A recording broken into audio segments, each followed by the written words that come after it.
this is being closed captioned, so in the chat is a link for that. If we could just post, if somebody came on after that was posted in the chat, can they see it still? Should we post the captioning link again? Okay. Right. So again, thanks to all of you for taking time out of your busy days and to join us. It's really important for us to get your perspective as we work towards strategic budgeting and building our collective budget muscle. And I'm going to turn it over to Provost Muransky to share a few thoughts, and then we'll jump into questions. Thank you so much, VP Lopes. We really appreciate your work and the work of your staff to prepare this budget forum, and welcome to all. We know some of you may have had an opportunity to look at the pre-recorded forum information that Joyce and I and Laura submitted, and but if you didn't, we're going to start with a little bit of an overview of where we are and then move forward into answering questions that people have submitted to us as for further conversation before we break into the Zoom session. So thanks to all of you again. This year, I described in the budget forum pre-recorded introduction that, you know, this year has been a roller coaster. And I don't know about you, some of you may like roller coasters and find them fun and exciting. I am not a fan of roller coasters, but whether or not we are fans, we are in one, we are on one, and we have to kind of ride through to find a level way to move forward. So this is about how we get to sustainability as a campus. So as you may know, one of the chief challenges that we have faced this year is an enrollment challenge. Among all the controversy and the difficulty and the challenges, the deep challenges of COVID, has been an enrollment decline that really hit us, particularly for first year students. And so we have been working our way out of that budget, that enrollment deficit, through the help of a lot of folks who have pitched in, everyone from Neil Markley and his team to student affairs to faculty across all the schools to deans to staff in academic affairs. Everyone has pitched in. And the good news is that it's had a little bit of an impact. We did end up this year a little bit higher in enrollment than we had budgeted. Not a huge amount, but at least a little bit. And that's an advantage going into the next year. Our wonderful team of Senior AVP Elias Lopez and his strategic enrollment operation have really used all the resources of the campus to recruit more students for this coming fall. We do go into fall with some considerable increases in transfer deposits, and we think perhaps in graduate and PBAC deposits, but we still have a long way to build up our first year enrollments. And that really impacts us. So we're switching, right? We are in a mode to move a little bit in our enrollment strategy and focus more on our local service region and on transfer students. And that's the direction, as well as on graduate students. And that's the direction we need to go. Because as I said in the pre-recorded lecture or speech, increasing enrollment is the primary driver of our budget engine. We have to rebuild enrollment. That is priority number one. It is the single biggest factor in our budget scenarios over the next 5 years. As we do that strategic budgeting and look out over multiple years, enrollment is the word of the day. But, you know, one of the things we go into that process with is a a real strength in strategic planning and budgeting. And Joyce can talk more about that. But we recently received a commendation from WASP for that work. And it's because we have infiltrated the strategic planning and strategic budgeting into the way we think about everything we do. And that's evident in learning outcomes in classes and in programs, to the way we think about our student services, to the way we think about the budgeting over a multi-year period. And so that is how we get to make progress. We are headed into next year doing some exciting work, like revisiting, refreshing our strategic plan, which will start in the fall, so that we can think more deeply about how we use that strategic plan to continue driving us forward over the next 4 years. And that will push us to 2025, which is an exciting year, because we will finish this graduation initiative work that we have started. And we will also have another WASP full institutional visit. So it'll be a real moment of reflection and time to look at where we are as an institution. But over the next 4 years, we have a lot of progress to make. So let's get started on that with this transparent discussion about where we are as an institution. And I'm going to turn the table over to Joyce to continue the introduction. Thank you so much. Yeah, thank you, Karen. I just want to commend the campus for the work that you've done. I mean, we've since the strategic plan was initiated, we've really been focused on strategic budgeting and building strategic muscle. And as Karen mentioned, we've got a commendation from WASC about that. And that is a result of all of you engaging and working so hard. We started this year with a $20 million deficit. And with the hard work of each division and each unit, we've managed to whittle that down. That's also been because of work around enrollment and because of state funding. And we're in a better place as we start the 21-22 fiscal year. But we are still starting with the $6 to $7 million deficit. And so as we talked about in the video, looking at how we strategically allocate those funds. I mean, one of the things we really did focus on as we looked at where we needed to reduce budget was to ensure we were reinvesting as well in programs that would support our students. And so as we move forward and as we answer your questions today and as we start our planning for 21-22, all of that will be front of mind for us. It's not just a question of, well, we have a deficit, so where do we cut? It's a question of how do we strategically approach each expenditure? And I'll harken back to my iceberg analogy. We have to look at all that ice below the water, that base budget that we've built for the last 60 or 70 years, and really critically think about, is this the best use of these dollars to support our students and to support our academy and our campus mission? So that will be our North Star. That will be what drives our decisions. And I am going to now turn it over to Mike to help moderate our questions. So thank you all of you who provided questions. We're happy to start to answer those. Good morning, everyone. So before we start with our first question, I just want to mention that there is a Q&A button at the bottom of the screen. We are monitoring those for live questions. So please, if something comes up, go ahead and just put those in. And we are going to do our best to get to those questions as quickly as we can. So for the first question, it goes back to enrollment. One of the questions that came up was, what are some of the specific strategies that we're using to try and improve our enrollment? And is it focused more on the out of the area students or the in service area students? That's a great question. Thanks so much for asking that.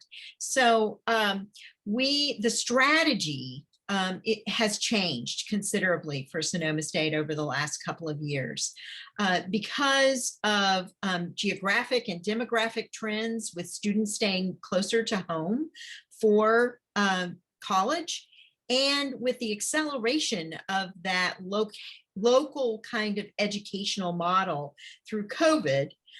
we really need to focus on our local service region. So our strategic enrollment management plan really takes that to heart. It's not that we won't continue to recruit across the state of California, and in fact, across the whole western side of the United States. But it does mean that we're going to focus specifically on our local service area, on the 6-county region that we serve, but also just on that kind of 200-mile radius around Sonoma State. And we're also focusing more on transfer students. So that's another change in the strategic enrollment management plan. We've met with 16 community colleges over this semester to revitalize those relationships, find out how we can serve with them to make sure that students get a 4-year degree with a smooth transition between the community college and Sonoma State. And that's really paying off already.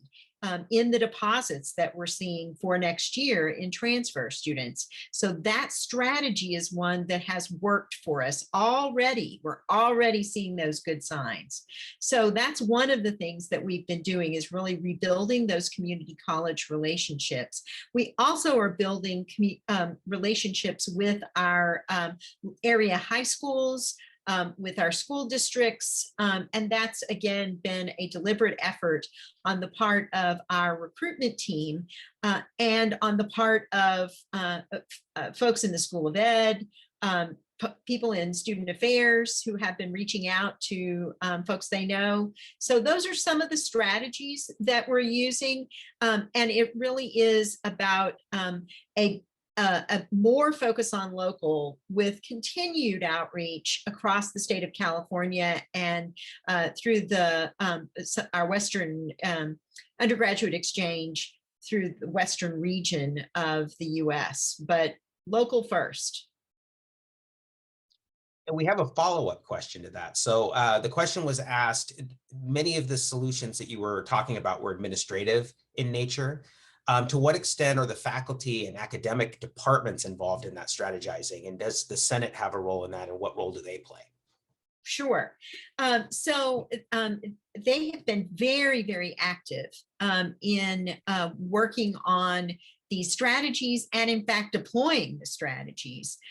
So our deans and department chairs and faculty across all 5 schools and extended ed have really been reaching out to students. They've been reaching out to prospective students. They've been reaching out to admitted students and now to deposited students, and have been doing calling, emailing, texting campaigns to really reach out and get those students engaged with faculty. We all know that faculty are one of the key recruiting tools that we have, and that where students have contact with faculty, they're more likely to come to the institution and to stay at the institution. So faculty comprise a key component of our strategy. Senior AVP Lopez has been working with a number of our governance committees to make sure that they're aware of what's going on. He's a regular participant on APARC, but we have been communicating regularly. And of course, I do presentations at most of the Senate meetings about our enrollment status, so that we make sure we're keeping governance fully apprised, but also engaging them in the work. And many of those folks have been making calls for us. So they're out in the trenches making those calls. Thank you. Okay, so we have another question asking about one of the slides talked about cabinet priorities and funding specific cabinet priorities. Can we talk a little bit more about what those priorities are? Joyce, you want to start? Sure, absolutely. So this was a process that Laura helped to introduce. It's been very helpful for each of the divisions then to provide some of the priorities that they have in their division that they don't have the resources to cover.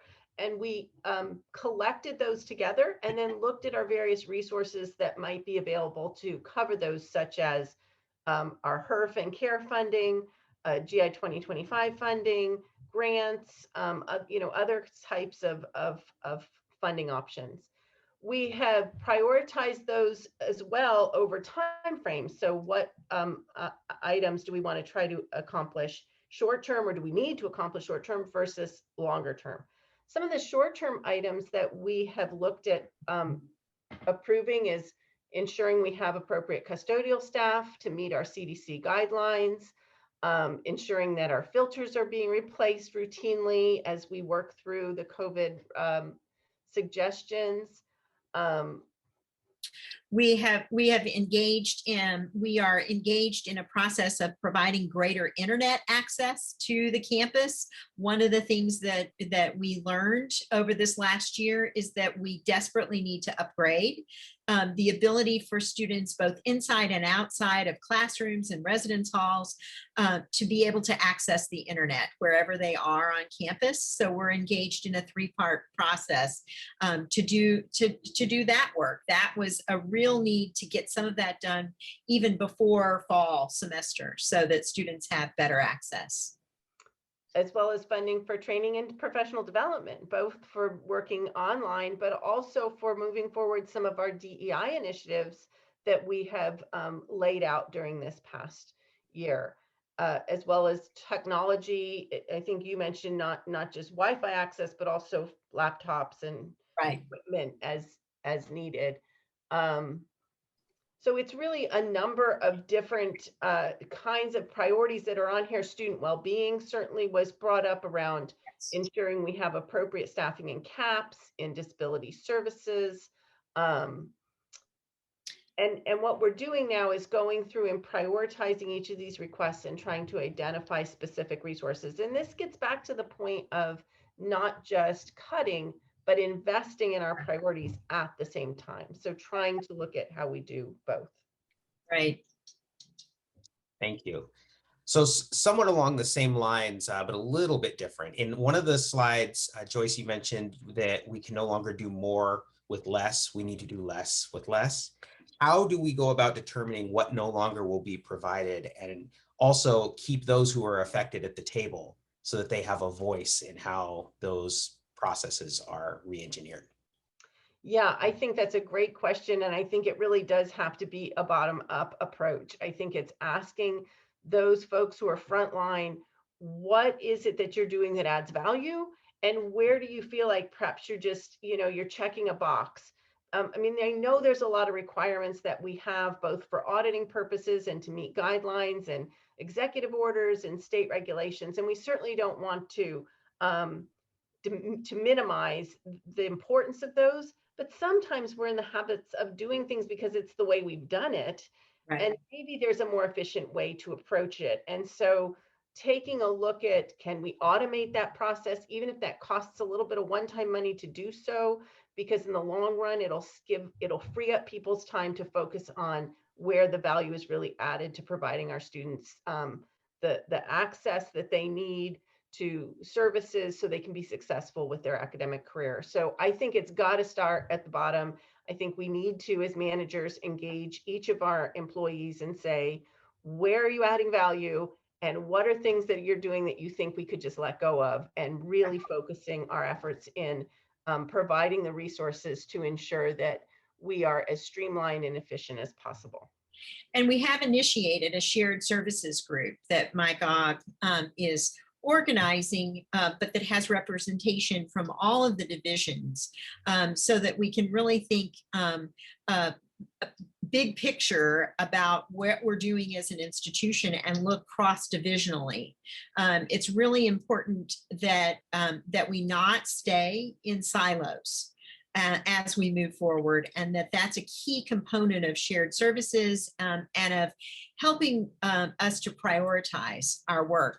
So breaking down those silos between departments and schools, but also between divisions and units and student service units to make sure that we are sticking to our priorities and funding to our priorities. Absolutely. Thank you. So the next question comes as a result of the EEP program, and it's kind of a large question. So I'm going to do my best to capture it into one. But the question is, what effect is the EEP program and the most recent move of Faculty Affairs having with the budget? And then the second part of that is, how does the money that is saved from the EEP program work? Does it go back to the center? Does it contribute to the reductions? How does that whole financial flow operate? Well, let me just do a quick overview on the EP, and then I'll turn it over to you, Karen. So the early exit program, as you know, was open through April 30th. We had, I think, 38 respondents. People respond and take and express interest. They have until the middle of this month to complete that paperwork and make that decision final. So we're still sorting through and giving people appropriate time to check with their financial advisors, you know, talk through this process and make sure this is what they're interested in. Our goal as a campus is to keep 50% of those positions vacant. Keeping in mind that we acknowledge we didn't know which positions would be vacated. So we're going to have to look at which positions are critical, again, to our North Star, student success, the mission of the campus, and those obviously will need to be replaced. And others, we may be able to look at shared services. We may be able to look at other approaches to how we fold some of those positions. The funds that were saved would go towards helping with the deficit. As I mentioned earlier, we're still going to start 21-22 with a $6 to $7 million deficit. And we need to keep trying to whittle away at that. And so any positions we could fold, the savings would go towards reducing that deficit. So there's a lot of decisions that still need to be made, a lot of information we're still gathering. I would say even as cabinet, it's not clear to us what positions we're talking about. And then once we do know what they are, what we'll do as cabinet members is to review those positions, the importance they may have to our divisions and our units, and work through collaboratively as we have all year long, where can we make some reductions? So that's kind of where we are with the EP. It's still early to know what the outcome is going to be, although we were happy about how many people did take advantage of this opportunity. And we're hoping that will help some with the deficit. Yeah, thank you, Joyce. And included in that were, I believe, 11 faculty who chose to take EEP. And so on the academic side, we're planning, we're trying to figure out what that means in terms of our ability to, our need to replace positions, and our ability to make some faculty hires as we move forward. We know that again, as Joyce and I both keep repeating, part of this is it's not just cutting, it's also reinvesting. It's figuring out where the need is to further the institution and to make it long-term, create long-term sustainability. And that the faculty affairs move and the merger really, this is about shared services. It is an opportunity to really continue the same high level of service that we have always had in faculty affairs, and certainly with Deb Roberts in these last 5 years that I have been here.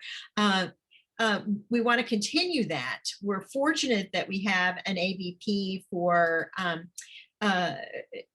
human resources in Jeff Banks, who has extensive faculty experience. And so the transition we felt like was a real opportunity to share services, to merge some services, but without losing critical components of the service needs that faculty have as we move forward. And we continue to explore, and I need feedback from all folks willing to comment about how we serve faculty in a shared combo between HR and the provost's office.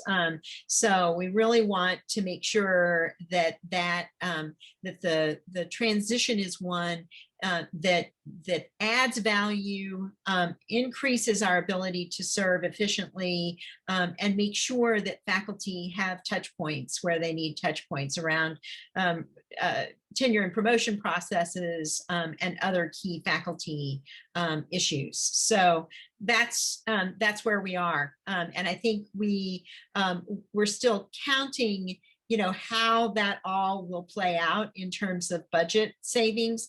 But the key really is actually to making sure that any hires we do as a result after all this, the EEP and the mergers, is to not rehire to the extent that we can reframe, reorganize, and redevelop, so that there really is cost savings to the institution. Thank you. And that pretty much brings us up to our time. So I'm going to turn it back over to Laura to wrap us up. Great. So we have already talked at you all quite a bit up to this point. So we wanted to copy what we do in person and provide you all a chance to talk to each other. So we are going to ask you to scoot over to another Zoom. Haley has posted the link in the chat. So before you leave this Zoom, make sure you copy that Zoom link and go over to that Zoom. We're going to split you up into breakout groups or tables like we used to. And then we have a number of questions that our moderators at the breakout tables are going to have you discuss, just like we do in person. And that'll give you a chance in a smaller environment to kind of talk about what we talked about in the budget forum, talk about your impressions of what we've talked about today, talk a little bit more about enrollment and multi-year planning, and what your takes are on what we're looking at and talking about with the budget. So we hope you head over there. We take notes on everything that you say and incorporate it into our planning and our thoughts for next year, for the forum for next year, and how we're looking at our multi-year plan and enrollment for our communication and all of that. So we really appreciate your participation in this part and also in the breakouts. So please continue to participate. Thank you so much for your participation, and we encourage you to stay and give your ideas and your thoughts so that we can collect all of those and use them as we move forward. Thanks again. Thank you. Take care.